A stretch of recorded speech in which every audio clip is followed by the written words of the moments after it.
Здравейте, колеги!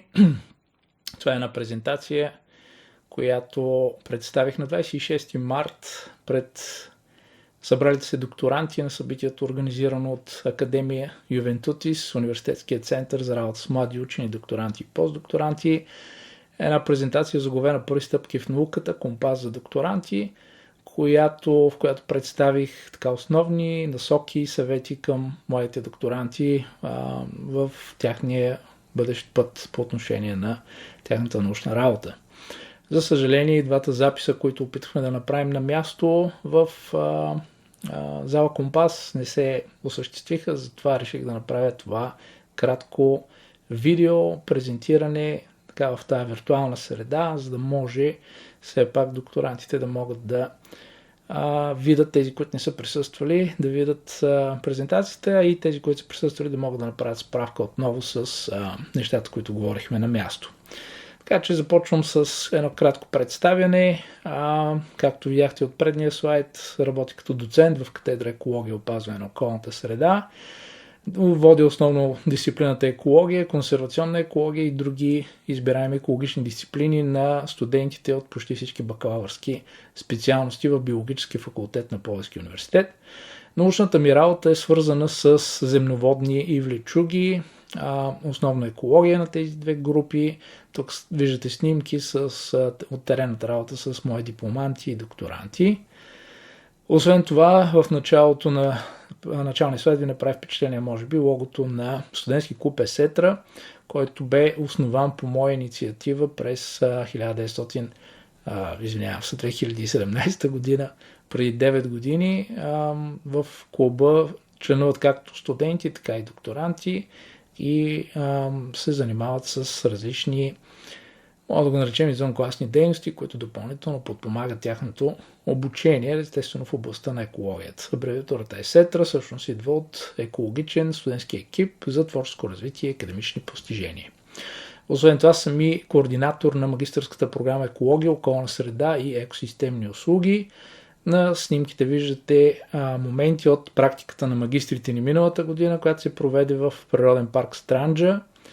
А в ляво може да видите корицата на един учебник, който издарахме с колегите, които преподаваме в магистърската програма, който служи за подготовка на студентите за държавен изпит в нашата магистърска програма. Освен това, нещата, които ще изложа в тази презентация, идват до голяма степен и следствие на дългогодишния ми опит като заместник главен редактор на списанието "Екология Балканика", което 2009 година беше създадено по моя инициатива, заедно с колегите от катедра "Екология и опазване на околната среда", и до 2022 година аз бях негов заместник главен редактор, както и на други списания. Така че опита, който имам и като редактор, освен като учен, споделям в тази презентация. Това е уебсайта на нашата катедра, където може да намерите повече информация както за мен, така и за колегите и за дейността на катедрата като цяло. Всички линкове, които ще покажа в презентацията, ще бъдат добавени в описанието на видеото за по-лесен достъп до тях. Започваме с един въпрос: как добиваме ново познание? Човечеството познава един единствен начин, да го наречем метод. Това е научният метод за добиване на ново познание и набързо ще запозная с неговата структура. Научният метод се състои от няколко стъпки. Той е общо валиден за всички науки, не само за природните науки, макар че схемата, която представям тук, е базирана на опита ми в природните науки, най-вече в биологията и екологията. Първата стъпка, това е избора на проблем. Като в идеалния вариант, идеалния случай, може сами да изберем проблема, който искаме да разследваме, да изследваме, но в по-голямата част от случаите избора на проблем идва от научния ръководител или от някой проект, в който може би участваме, или може да дойде примерно от някой инвеститор, който ни наема като специалисти да работим по дадения проблем. Така че не винаги имаме възможността сами да изберем проблема, който да изследваме, но в повечето случаи имаме тази възможност. Това е идеалният вариант. След като сме избрали проблема, по който ще работим, втората стъпка е да формираме работна хипотеза. Тъй като когато започваме дадено проучване, не е добре да го започнем без идея, която да имаме какво ще изследваме и какъв въпрос искаме да решим, а просто да събираме някакви данни и после се чудим как да ги обработим. Това е абсолютно погрешен подход. Така че хипотезата се формира на базата на така нареченото индуктивно мислене. Тя почива на литературната справка, която ще направим, това, което е направено преди нас, това, което е използвано като методика преди нас и съвсем логично ще дойде и въпроса, който ще си зададем, който ще се опитаме да решим с нашето изследване. Хипотезата трябва да има следствия, които да могат да се проверяват, включително и чрез методите на статистиката, поне в природните науки, почти задължително, особено когато има количествени данни, се използват методите на статистиката. Когато формулираме работната хипотеза, следват две стъпки, чрез които може да я проверим. Това е или чрез извършване на наблюдение, или тестване на хипотезата чрез провеждане на експеримент. Като и двете си имат своите специфики, но резултата от двете са данни, много резултати, данни, сурови данни, които ние трябва да обработим по някакъв начин и да ги представим в по-възприемчив вид, така и за самите нас да са удобни за работа. След като моделираме обектите и анализираме данните, съответно трябва да си отговорим на въпроса дали получените резултати потвърждават поставената хипотеза. Ако отговорът е да, тогава следва формулиране на изводи. Това е изключително важна стъпка от целия процес и накрая следва публикуване на резултатите. Публикуването на резултатите също е много важна стъпка, тъй като не е добре да направим някакво проучване и да пазим резултатите си само за себе си и да не ги споделяме с никой. Именно на базата на това се развива цялата наука. Освен това, точно тук идва един много така приятен момент с това човек да се занимава с наука, и именно за много кратко време вие сте единствените в целия свят, които знаете определено нещо. Това, което вие сте открили, никой друг освен вас не го знае, докато не го публикувате и не го споделите с останалата научна общност. Ако резултатите не потвърждават поставената работна хипотеза, тогава трябва да видим дали имаме някаква грешка в приложения експеримент или методологията, която сме използвали. Разбира се, това може да се коригира и да се направи нов експеримент или нови наблюдения, и тогава се връщаме на стъпката моделиране на обектите и анализиране на резултатите, на данните, и отново трябва да видим дали те потвърждават хипотезата. Надявам се, че няма да ви се случи да се въртите в един такъв луп, постоянно да проверявате, да не се потвърждава хипотезата, да правите нови експерименти и така нататък, и това да отнема изключително много време. Надявам се, че вашия случай няма да е такъв. Разбира се, имайте предвид, че има проблеми, научни проблеми, които науката на този етап не може да разреши. Няколко правила за събиране на факти. Фактите трябва да се събират възможно най-обективно и безпристрастно. Второ, както казах, хипотезите създават на базата на така нареченото индуктивно мислене, на базата на отделни данни се предлага обяснение, което излиза извън обхвата на частния случай, като запазва своето значение и за ситуации, които още не са наблюдавани. Пример е хипотезата на Дарвин, която е направена на база наблюдението на Галапагоските острови, но тя е валидна и в целия свят. Една хипотеза трябва да може да обяснява, ако не всички, то поне повечето наблюдавани налични факти. И разбира се, както казах, тя трябва да има следствия, които да могат да се проверяват. Така, сега ще ви запозная с системата за събиране на данни, полевата, съответно лабораторната работа или двете, както и анализа на данните и съответно писането на дисертацията или научната статия трябва да е 50 на 50. Т.е. трябва да си разделите времето поравно между времето за събиране на данни, на резултати и тяхната обработка, включително и писането на работата. Втория момент е да се събират само данни, които могат да ви помогнат да потвърдите или отхвърлите работната си хипотеза. Те трябва да са надежни, възпроизводими и да подлежат на статистически анализ. Данните могат да бъдат безполезни, когато са ненадежни или невъзпроизводими. Нямат отношение към поставения проблем. Това често се случва като грешка, когато се събират данни, които не могат да помогнат или да приемем или да отхвърлим работната хипотеза.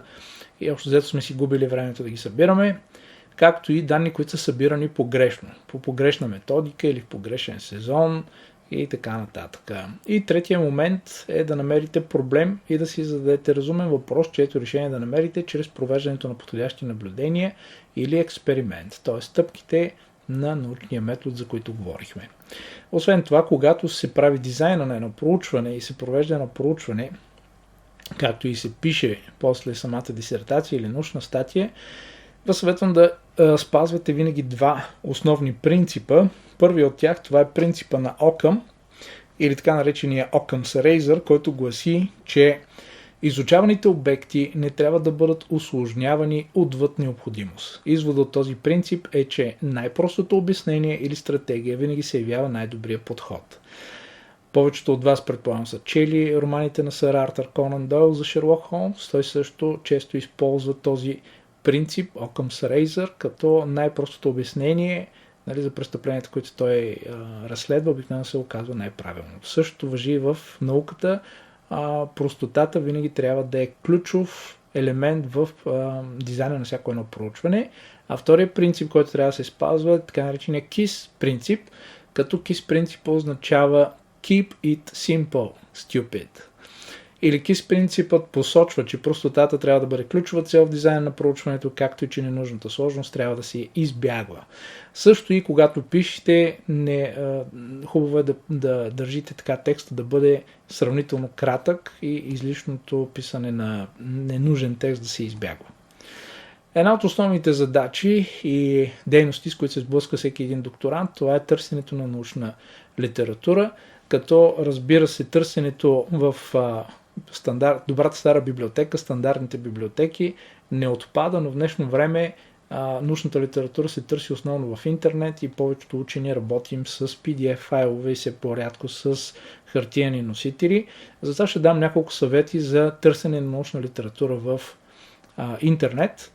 Това са основните сайтове и бази данни, където може да потърсите научна литература, независимо от научната специалност, в която работите, като първите 4 линка са абсолютно безплатни и достъпни от всеки един компютър по света, като разбира се първата ви стъпка ще бъде Google Scholar и Google Наука и останалите също са подобни, като в различните научни специалности някъде ще имате повече успех, може би някъде по-малко, затова пробвайте и вижте кой ще ви пасне най-много.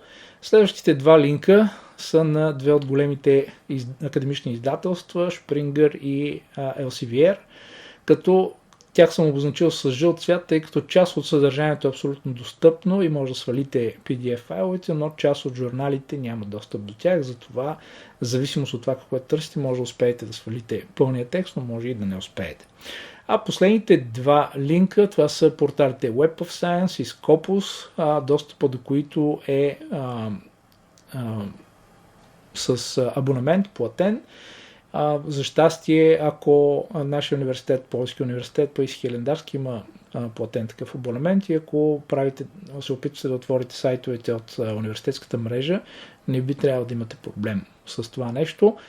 Или чрез VPN услугата, която университетът предлага, от къщи също може да ги достъпите, но иначе от друг компютър, около домашния си компютър, примерно се опитате да влезете, няма да се получи, ако нямате абонамент. Ще ви посоча и няколко научни социални мрежи и портали, като те не се различават много от стандартните социални мрежи, които всички сме свикнали да ползваме, но при тези мрежи, например, особено първата, ResearchGate, това е мрежа, в която учените си правят профили и качват своите научни статии, пълния текст на своите научни статии. и правейки си профил в ResearchGate, ще ви е изключително лесно да намерите литература, по която търсите от една страна, на второ място ще се запознаете и с различни специалисти във вашата научна област и съответно това са предпоставки за бъдещи колаборации и съвместна работа с тях. От другите, които съм изброил, по-интересен е ето този, ORCID. Това е сайт, който ви прави един уникален ID за всеки един учен, който се регистрира в този сайт. И този ID номер понякога се изисква от някои изписания, когато публикувате в тях, като допълнителна идентификация на учения, който публикува, така че полезно е да си направите такъв профил и в ORCID. Какво е цитиране и как да цитираме правилно? Това е един много важен въпрос за всички докторанти. Всеки един текст, който не е ваш собствен, трябва да бъде цитиран първоизточника, откъде е взет той. Ако това не го направите, това нещо се нарича плагиатство и е подсъдимо и е нещо, което е изключително сериозно и се обръща изключително сериозно внимание на този проблем. Затова всеки един докторант, една от първите му задачи е освен да намира литература, но и втората му задача е да се научи да я цитира правилно в своята дисертация и научни статии, които пише.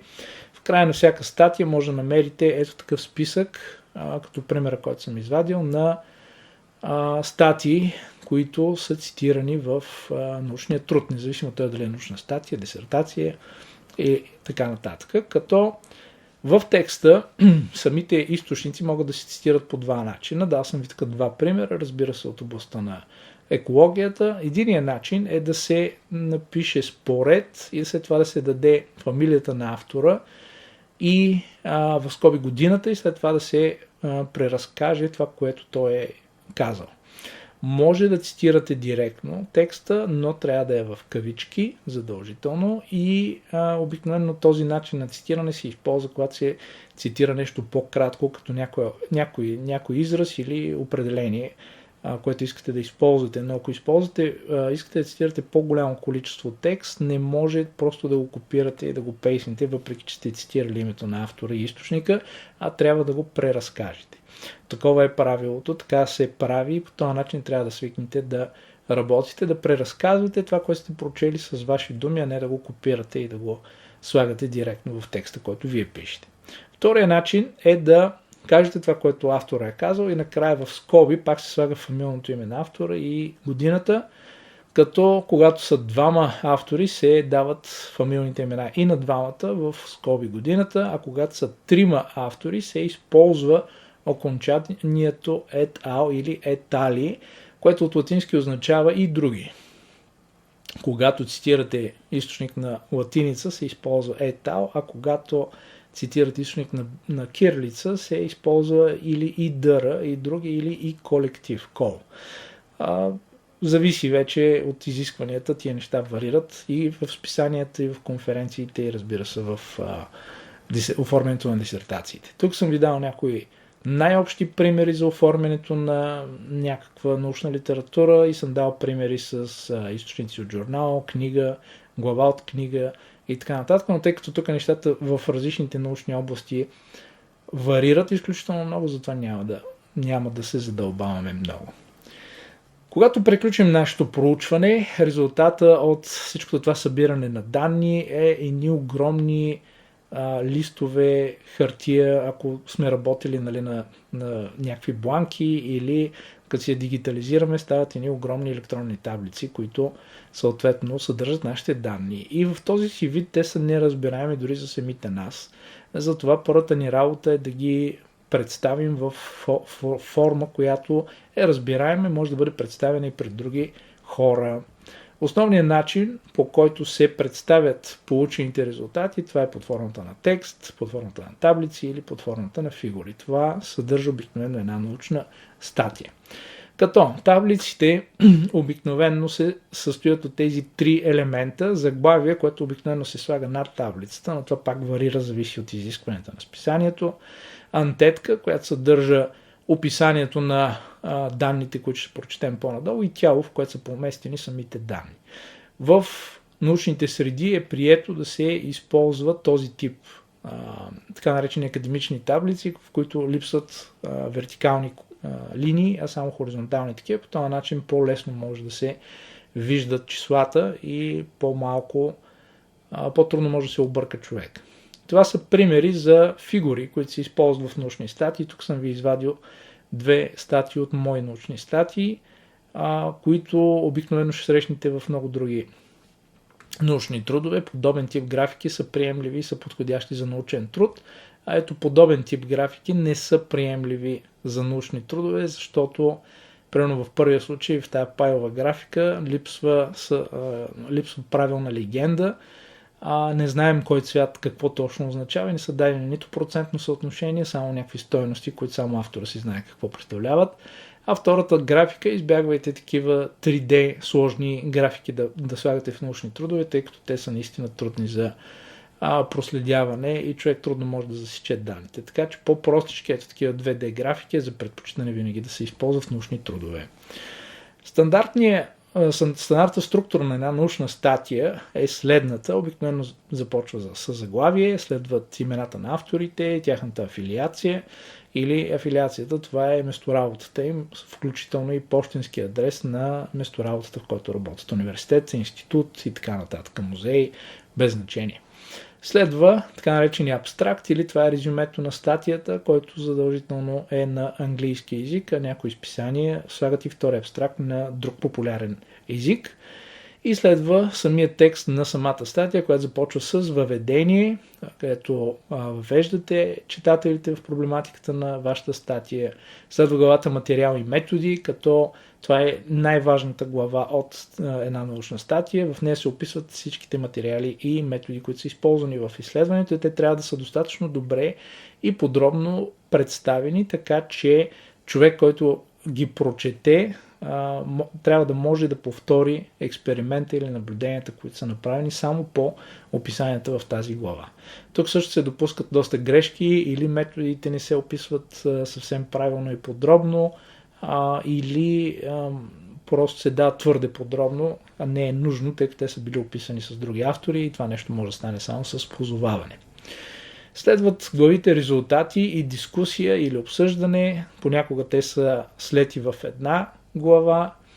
Тук се представят основните резултати от научната статия и разбира се в главата обсъждане следва критичния анализ на резултатите, който е задължителна част и изключително важна. Накрая може да има още една глава, наречена изводи или conclusions. Тя не е задължителна, зависи от изискванията на списанието, където публикувате. Следват обикновено благодарности. Може да има и други допълнителни изисквания на списанието, различни декларации, които се изискват. И накрая следва списък на цитираната литература и някои списания изискват всички таблици и фигури, които са използвани, да бъдат извадени накрая зад текста и после, когато те ги оформят по изискването на списанието, ги вмъкват в текста. Някои списания изискват да си вмъкнати в текста, така че нещата варират. Някои основни правила при писането на научна статия или съответно дисертация. На първо място, внимателно правете разлика между наука и мнение. Трябва да бъдете обективни и това, което цитирате, дали е мнение на някой или са факти. Второ, старайте се да подхождате аналитично и да давате точни и ясни обяснения. Тук пак казвам, не е окей да се пишат излишно дълги текстове или да се използва сложни изречения, които само объркват читателя и резултатът от това не е добър. Колкото по-кратко и ясно описвате нещата, толкова по-добре.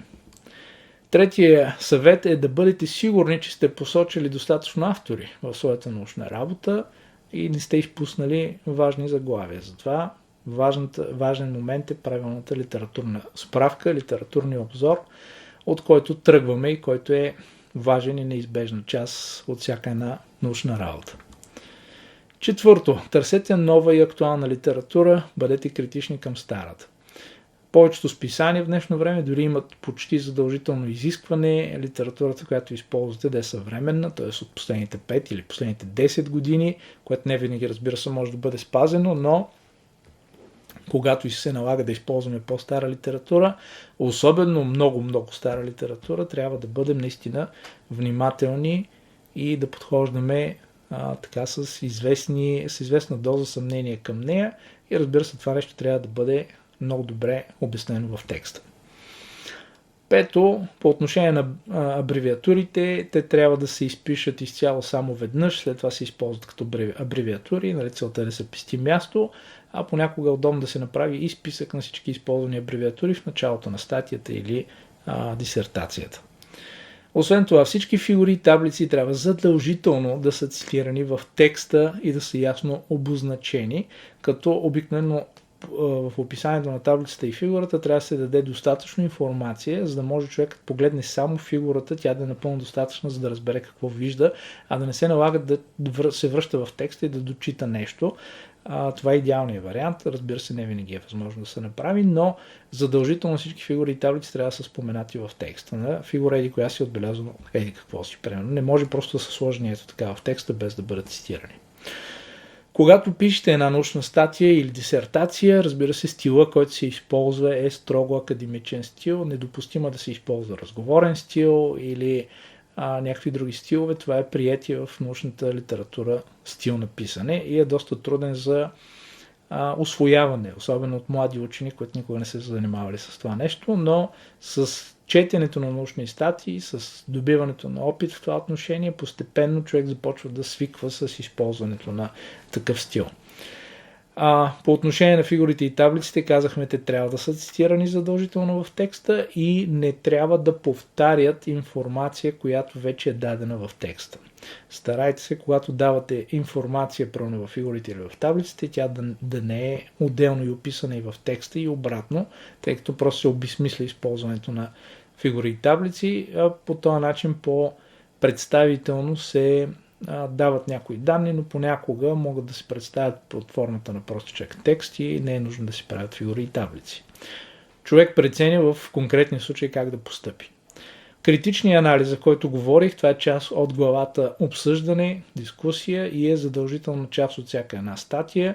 Изключително трудна също за усвояване, защото дори хора, учени, които с години опит, все още не могат да пишат добра част дискусия, добро обсъждане. Не на всеки се отдава, наистина това си е специфично умение, но пък прави много добро впечатление, когато човек прочете статия или дисертация с много добре написана глава обсъждане. Там именно е критичният анализ на резултатите, сравняването на данните с други проучвания, къде се вместват тези данни в цялостното научно познание по този въпрос и така нататък. И на последно място езика, който се използва за писането на научни статии, в по-голямата част от случаите е английски език. Той е общо приет в повечето научни области, като разбира се може да публикувате и на български език, в някои научни области даже доста често се използва български език, но имайте предвид, че тези статии ще бъдат четени само от българи. Т.е. ще има много ограничена публика за тези статии. Понякога и публиката си е именно за България, не е предназначена за международни учени, но ако искате вашето проучване да се чете от учени от цял свят, езика трябва да е английски или някои от другите широко разпространени езици, като немски, френски, италиански, испански и така нататък. Резюмето, абстракта на повечето статии, независимо дали статията ви е на български или на някакъв друг език, задължително е на английски. Така че поне резюмето винаги трябва да се дава на английски. Какво е рецензиране? Това е един много важен момент от публикуването на всяка една научна статия и изобщо развитието на науката. С една проста схема ще ви обясня набързо какво представлява рецензирането. Учените откриват нещо, след което написват научна статия, ръкопис и го изпращат до редактора, главния редактор на дадено списание в тяхната научна област. Главният редактор прави първоначална оценка на ръкописа и преценя дали той отговаря на изискванията на списанието, дали има действително достатъчно научен принос тя да бъде предвижена към рецензенти и тогава съответно предвижда статията към няколко ключови експерта по тази проблематика, която разглежда статията. Те прочитат ръкописа внимателно и отбелязват съответно своите бележки, въпроси към авторите и връщат тези бележки обратно на редактора. В идеалния случай, когато се използва така наречения double blind модел на рецензиране, авторите не знаят кои са рецензентите и рецензентите не знаят кои са авторите. Това се прави, за да се елиминират всякакви личностни, евентуално отношения, ако има такива между авторите и рецензентите, или някакви други на база, примерно, националност или нещо друго, т.е. да е максимално безпристрастно оценката на този научен труд. Разбира се, този процес е безплатен в повечето случаи, макар че някои списания осигуряват някаква форма на възнаграждение на своите рецензенти под формата на безплатен абонамент до тяхната база данни или нещо подобно, за да ги възнаградат все пак за техния труд, защото понякога това наистина е много времеемък и трудоемък процес. И когато рецензентите върнат бележките си към редактора, той ги препраща на авторите, като този процес може да продължи доста дълго време, да има и многократно писане и връщане от страна на редактора към авторите, може допълнително пак да се допитва до рецензите и така нататък, зависимост доколко е сложен казуса и проблема. Понякога това рецензиране може да отнеме дори година, рядко отнема и повече понякога време, но в повечето случаи до няколко месеца би трябвало статията да бъде рецензирана и ако всичко вече с нея е наред, крайната стъпка е тя да бъде публикувана в съответното списание. На рецензии се подлагат и докторските дисертации, и понякога и абстракти, които се изпращат в конференции. Така че рецензирането е ключов момент в развитието на науката, независимо за каква научна област говорим. Какво е рефериране? Може би сте чували този израз, дадено списание да е реферирано или да не е реферирано. Какво означава това? Това означава списанието да е включено или индексирано в различни бази данни, специализирани наукометрични бази данни, най-важните от които, разбира се, са Web of Science и Scopus, като тук съм ви извадил един пример с списанието, за което аз отговарях, Екология Балканика, по времето, когато аз бях главен редактор, в какви бази данни и съответно електронни библиотеки беше включено то. Впоследствие, благодарение на моите усилия, беше включено и в базата данни на Scopus, както и Web of Science, в няколко бази данни. И общо взето в момента, когато човек избира списание, в което да публикува, се гледат основно тези две. Дали е индексирано в Scopus или в Web of Science. И другите останаха малко по-назаден план, но според мен, в колкото повече бази данни е индексирано едно списание, толкова по-добре за него. И учените, които ще публикуват в него. Няколко думи за научната етика. Тук, разбира се, всеки учен, всеки човек, който започва да се занимава с наука, трябва да разчита на собствения си морален компас и собствения си набор от етични правила, които спазва в живота. Разбира се, позволите ли си да излъжите в даден момент в вашето проучване и публикувате ли неверни резултати и съответно бъдете хванати в последствие, се превръщате в персона нон грата в научните среди. Никой от тук насетне няма да взима на сериозно вашите изследвания и няма да ви бъде позволено изобщо да публикувате в което и да е било списание и с вашата научна кариера общо взето е свършено. За съжаление има такива примери в науката. Надявам се да не попадате на някакви такива. Това го има, разбира се, както от страна на авторите, така и от страна на списанията.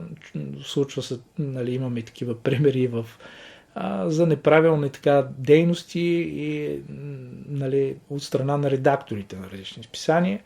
Така че етиката, както казах, трябва да е неизменна част от научната работа. Тук съм извадил няколко по-важни точки, но те касаят по-скоро природните науки, затова също няма да задълбавам повече. И сега ще обърнем малко внимание на наукометричните бази данни и по-точно как да проверявате наукометрията на дадено списание, тъй като това е един от важните моменти към работата на всеки докторант, тъй като на базата на тази наукометрия ще бъдете и оценявани, когато дойде време за вашата защита. Основните сайтове, в които може да проверите наукометрията на едно списание, са ето тези: Scopus, Web of Science. Journal Citation Reports, което е част от Web of Science, това е сайта, в който може да проверите импакт фактора на дадено списание, след малко ще обясня какво е това. И последния си Imago.jr, тук може да проверите така наречения Impact Ranked или SGR на дадено списание. Като какво представлява импакт фактора? Това е една метрика на един индекс, който представлява общия брой цитирания на статиите в дадено списание за изминалите 2 години, който се разделя на общия брой на цитируемите статии в същото списание за последните 2 години.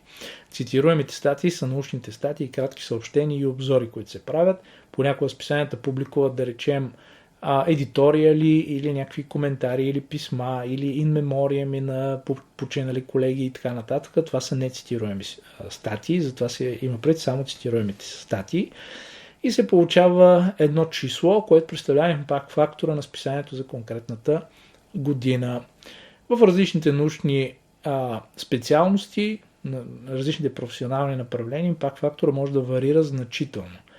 Най-висок по правило е примерно в медицината, там списанията имат доста висок импакт фактор, тъй като се цитират много повече от останалите.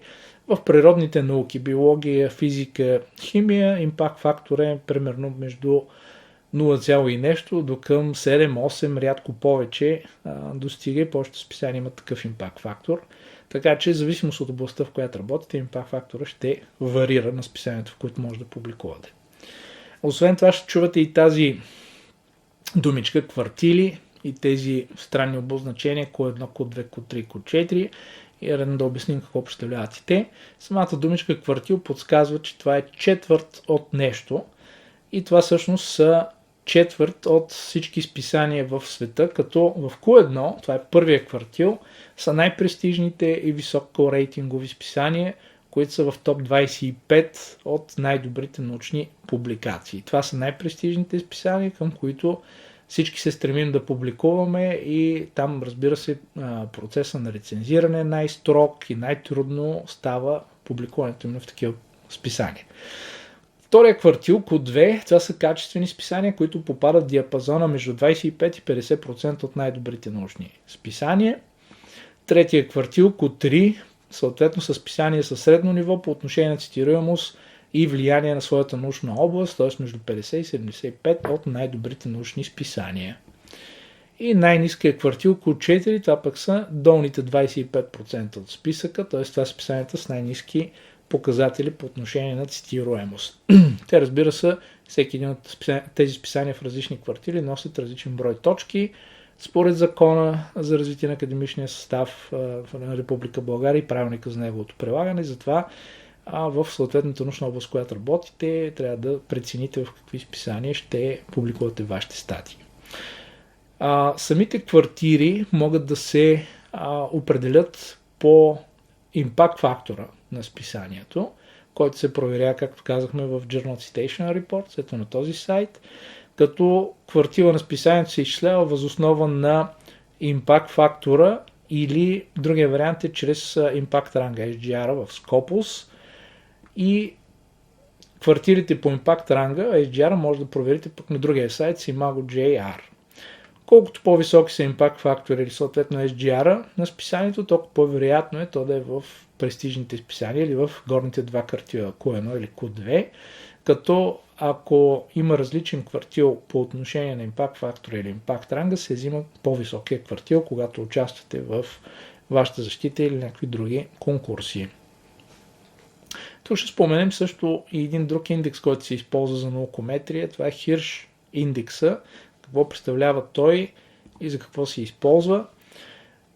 Сред основните показатели за влиянието на един учен или на списание също може да се изчисли такъв индекс. Индекса на Хирш има най-голяма тежест в научната област. Хаш индекса е показател, общо приет в академичните среди, за измерване на научното влияние и продуктивността на даден учен. Той се изчислява като съотношение между броя на публикациите и честотата, с която те се цитират от други изследователи. Тази метрика представлява количествена оценка на натрупаното влияние и значимостта на един учен сред останалите учени. Индекса на Хирш е въведен от физика Хорхе Хирш през 2005 година и от тогава широко признат в международната академична общност. Каква роля играе хаш индекса в кариерата на един учен? Високата стойност на хаш индекса дава много предимства на учения, като например все по-често се използва при оценяване на кандидати за академични позиции, въпреки че не е конкретно упоменат като такава метрика, която се гледа в закона. Доста често научните журита взимат под внимание и Хирш индекса на кандидатите, особено когато са много кандидати в един конкурс. Предполагам, че за бъдеще ще взема се по-важно значение Хирш индекса и съответно кандидатите с по-висок индекс ще получават предимство и в момента е така в такива конкурси. Признание в научната общност, учените с по-висок индекс на Хирш се ползват с по-голям престиж в своята научна област, тъй като тяхната работа има значително влияние и признание сред колегите им. Както и при печеленето на проекти и финансово подпомагане, хаш индекса се взима в предвид при оценяването на кандидатите за научни проекти. Изследователски организации дават предимство на кандидати съответно с по-високия хаш индекс. За момента, пак казвам, това не е строго регламентирано и не е абсолютно твърдо правило, но за бъдеще е възможно все повече да се обръща внимание на хаш индекса. Какво е добър хирш индекс? Стойността на хаш индекса варира в зависимост от научната дисциплина и то е изключително много, както и импакт фактора, за който говорихме преди малко. Освен това, индекса зависи и от професионалния опит и академичния стаж на учения, когато говорим за хирш индекс на учени. Може да ги разделим на три групи. Млади учени, които са изследователи в началния етап от своята кариера, това са студенти и докторанти. Хаш индекс диапазона до 5 или 10 може да се счита вече за сравнително висок за такъв тип учени. Учени с значителен академичен опит, говорим за доценти и професори, това са изследователи с дългогодишен преподавателски опит, значителен брой публикации, хаш индекс между 20 и 40 се счита за висок, особено в области като физика, биология, медицина и други природни науки. И третата група са водещи учени, които имат хаш индекс над 50, който вече се счита за много висок. Такива показатели обикновено имат изследователи с голям брой силно цитирани публикации, международни научни бази данни като Scopus и Web of Science. За пример ще ви дам няколко примерчета с учени и техния хирш индекс. Това е професор Роналд Кеслер, който по няколко начина на търсене ми излезе като човека с най-високия хирш индекс в момента и той е 352. Разбира се, няма някаква единна класация, в която може да се провери хирш индекса. Освен това, хирш индекса по Google Scholar, да речем, и хирш индекса по Scopus се различават поради броя на статиите, които са включени в тия бази данни, но може да видите съответно броя на цитиранията на професор Кеслер са от порядъка на десетки хиляди, затова и логично това е хирш индекса на Роналд Кеслер. Ето хирш индекса на самия Хорхе Хирш, 75, като най-цитираната му публикация, разбира се, е публикацията, с която той предлага самия хирш индекс. И това пък е моя скромен хирш индекс, 16 според Google Scholar. Статиите в областта на херпетологията и екологията, в която аз работя, не са чак толкова високо цитирани и съответно и хирш индексът ми е такъв. Но това пак казвам, много зависи от областта, в която работи даден човек. Какво е свободен достъп? Open Access, това също е нещо важно, което ще обърна внимание. Традиционният начин на публикуване в повечето списания е чрез абонамент. Това означава, че когато авторите изпращат ръкопис за публикуване в дадено списание, за да може после читателите да го четат, те трябва да заплатят абонамент и да имат достъп до тези статии, иначе статиите са заключени и не могат да бъдат достъпвани. Понякога дори се изисква и такса за публикуване от самите автори да бъде заплатена и отделно се изисква и абонамент от читателите. Това е най-неблагоприятният вариант, защото по този начин първо процес става изключително бавен и научното познание се разпространява изключително бавно и тромаво по този начин. Имаме златен свободен достъп, при което авторите заплащат такса, за да бъде публикуван ръкописа и съответно запазват правата си върху ръкописа и дават на издателя право само да публикува и разпространява ръкописа и съответно той е свободен за четене за читателите. Но авторите заплащат публикационна такса да се случва това нещо. И най-добрият вариант е зеления свободен достъп, при който нито авторите заплащат публикационна такса, нито читателите плащат абонамент, за да четат научните статии. Това е идеалният вариант. Има доста списания, които преминават вече към този начин на работа и разпространение на резултатите, тъй като той е най-ефективен и най-бързо се разпространяват научните данни по този начин. Накрая няколко думи за научните конференции, защо е важно да участваме в такива конференции, тъй като това е също една от основните задачи на всеки един докторант. Как да се подготвим за участие в научна конференция? На първо място много е важно правилно да изберете подходящата за вас научна конференция, тъй като всяка година се подготвят изключително много научни конференции в цял свят. За един млад докторант ще е изключително трудно да се ориентира сам и да избере правилния форум, на който да участва. Затова, разбира се, опита на научния ръководител тук помага много и те съответно ориентират своите докторанти в кои конференции да участват. Освен това, повечето научни конференции изискват такса правоучастие, за да участвате в научната конференция. Някои от тях не са съвсем така леки за погасяване, плащане, така че това също е фактор и човек си избира конференции, които се вписват в бюджета му. Идеалният вариант за докторанти е конференция, която не изисква такса правоучастие.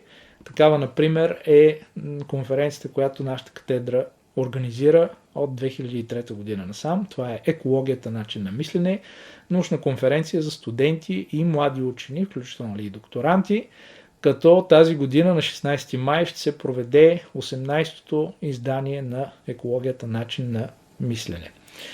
Тя е абсолютно безплатна, не се заплаща такса правоучастие и съответно резултатите могат да бъдат публикувани в сборник, който се издава от тази конференция, а някои от така наградените доклади могат да бъдат приети за публикуване без публикационна такса и в списанието Екология Балканика, нещо, което правим от години.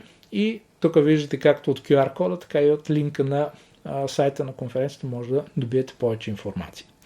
По принцип, формите на участие в една конференция са две. Участие с представяне на устен доклад. Тук, разбира се, за пример използвам снимки от нашата конференция, която сме провеждали.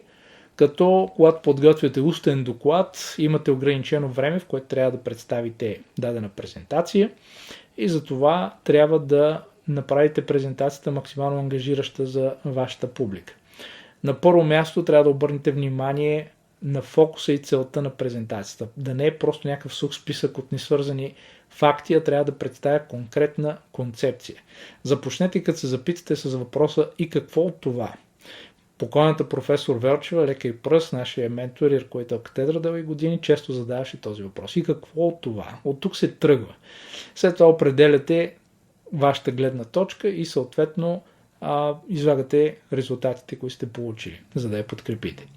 Освен това, по отношение на вашата аудитория, публика, които ще слушат вашия доклад, имайте предвид, че те са запознати вече до известна степен с това, което ще говорите, така че няма нужда да обяснявате вече известни неща. Фокусирайте се само върху новото, вашите резултати и това, което вие сте постигнали като резултат. Обикновено структурата на един доклад е подобна на научна статия. Започваме с въведение. След това следват резултатите, като разбира се хубаво да наблегнете на фигурите и таблиците, специално за доклади по-подходящо фигури да представяте, а не таблиците, тъй като трудно се четат. И разбира се трябва да имате заключение, което да обобщава гледните ви точки. Разбира се, накрая трябва да завършите презентацията си с благодарности и да благодарите на хората, които са ви помогнали в изследването. Също важи както при писането на научна статия, дипломна работа и при дисертациите. Тук ще си позволя да цитирам покойния професор Благой Груев от катедрата по зоология на биологическия факултет, който обичаше да казва, че най-приятното морално задължение на всеки един автор е да благодари на хората, които са му помогнали в изследването. Така че не забравяйте да благодарите. Благодарности също са място, където обикновено се изписват източниците на финансиране, различни проекти за даденото проучване, различни разрешителни, които са използвани и така нататък. Другата форма на участие в научна конференция, това е участието с постер, като постера представлява сравнително